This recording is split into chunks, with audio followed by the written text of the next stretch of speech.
Hello दोस्तों, नमस्कार। मैं हूँ रेखा उपाध्याय, ये हूँ ज्ञानमती त्रिपाठी। आज हम दोनों जन मिलके एक बहुत प्यारा देवी पचरा गीत सुनाने जा रहे हैं और सबको अच्छा लगे तो कमेंट में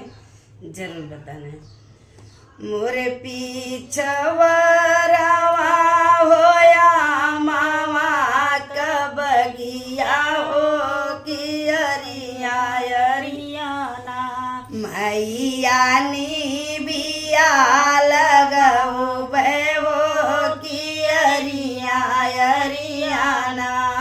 मैया नी बिया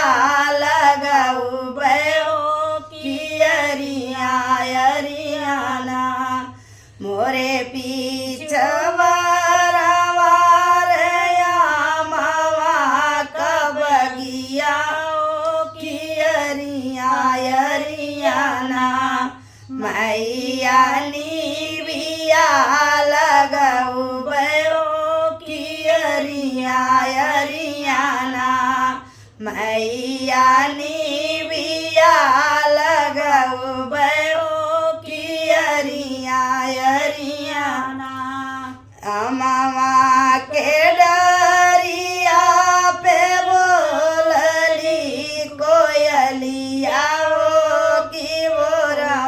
बोरना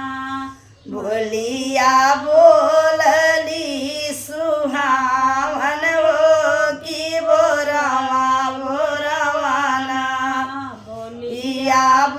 बोलली सुहावन हो कि बोरवाना कोयली का बोलिया सुनी के उठ शीतला मैया हो कि चली दिहलीना पानी भर के घड़ी लवाओ कि चली मैया पनिया भरन के हो कि चले दियलीना पनिया ही भरी घड़ी लाई भरी भरी रली कर रवाओ जो ओला गीना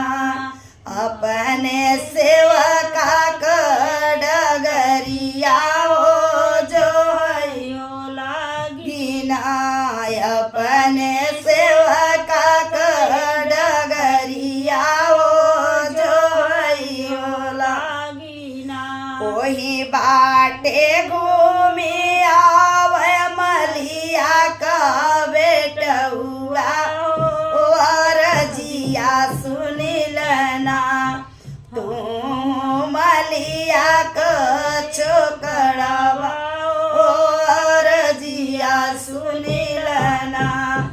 हमारा घड़ी लवा भैया सिरवा उठा ओ की देरिया बोलाना हमके कर के